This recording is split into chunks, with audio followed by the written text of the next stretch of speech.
Comment un royaume peut-il naître du chaos? L'histoire de l'Angleterre, ce n'est pas une progression tranquille, loin de là.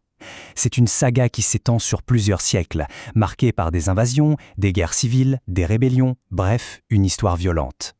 Et c'est en explorant ces conflits qu'on va comprendre comment cette nation a été forgée. Alors tout commence ici. Cette carte, elle ne montre pas du tout un pays unifié, mais plutôt une île complètement fracturée.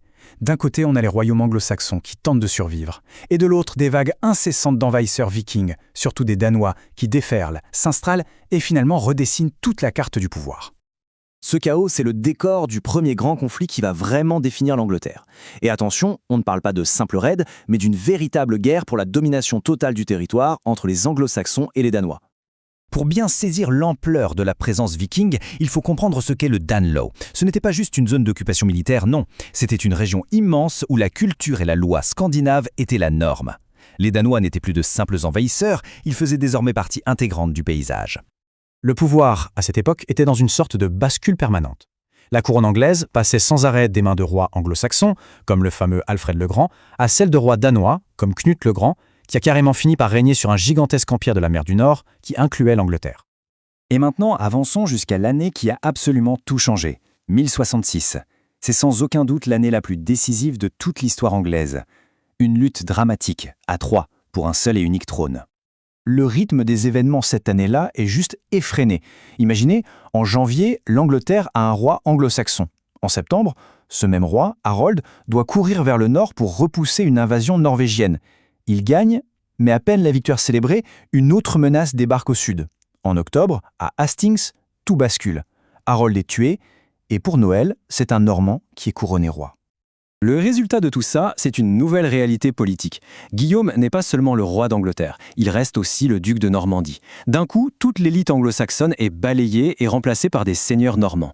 Le destin de l'Angleterre est maintenant complètement lié à celui du continent. On pourrait penser que la conquête met fin aux violences, mais pas du tout. Au contraire, le conflit devient une affaire interne, une affaire de famille. La propre descendance de Guillaume va plonger le royaume dans des décennies de lutte fratricide pour le pouvoir. La source du problème est assez simple, Guillaume a divisé son héritage. La Normandie pour son fils aîné, Robert, l'Angleterre pour son cadet, Guillaume le Roux, et rien pour le troisième, Henri.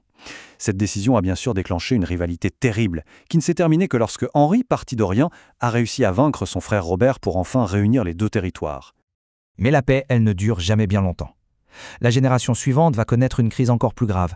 Quand l'unique héritier d'Henri Ier meurt, ça déclenche une guerre de succession épouvantable entre sa fille Mathilde et son neveu Étienne. Une période qui porte bien son nom, l'anarchie. Elle a ravagé le royaume pendant presque 20 ans.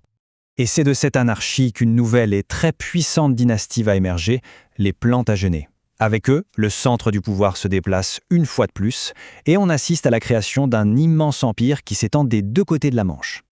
Il faut regarder l'ampleur de cet empire sous Henri II, le fils de Mathilde. C'est impressionnant.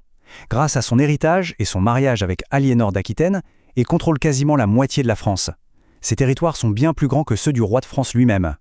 Mais évidemment, diriger un empire pareil, ce n'est pas de tout repos. Le règne d'Henri II, c'est une suite ininterrompue de conflits.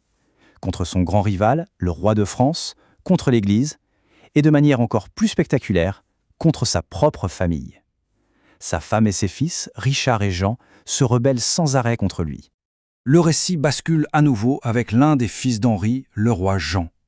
La perte de cet empire continental va provoquer une crise politique sans précédent en Angleterre même. Une crise qui va mener à une véritable révolution.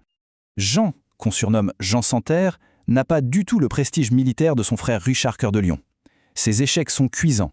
Il perd la Normandie, le cœur de l'héritage de ses ancêtres, et il subit une défaite humiliante à Bouvines. Forcément, ces défaites à l'étranger nourrissent la colère de ses barons en Angleterre. Et tout ça nous mène à une date, une seule date à retenir, 1215. C'est une année qui marque un tournant monumental, un moment où la nature même du pouvoir royal est remise en question. Et voilà la conséquence directe de la révolte des barons, la Magna Carta, la Grande Charte. C'est un document absolument fondamental. Pour la toute première fois, le pouvoir du roi, qui semblait absolu, est encadré par un texte de loi. Le principe est révolutionnaire pour l'époque. Même le roi doit obéir à la loi. Avec la perte de l'empire continental, la monarchie n'a plus le choix. Elle doit se recentrer. Son attention se tourne vers l'intérieur, vers les îles britanniques. Et en faisant ça, elle commence à forger une nouvelle ambition, et peut-être aussi une nouvelle identité. On le voit très bien sous le règne d'Édouard Ier. Ses ambitions ne sont plus en France, mais bien en Grande-Bretagne. Il soumet le Pays de Galles avec une grande brutalité, puis il se lance dans une guerre très longue et très difficile pour imposer son autorité à l'Écosse, face à des adversaires devenus légendaires comme William Wallace ou Robert Bruce. Ce qui nous amène à la question finale. Après tous ces siècles où l'histoire a été définie par les liens et les conflits avec le continent, le Danemark, la Normandie, la France, est-ce que ce nouveau focus sur les affaires purement britanniques marque la naissance d'une identité anglaise plus distincte, plus insulaire ? La réponse est compliquée, bien sûr, mais elle se trouve au cœur de ces siècles de violence.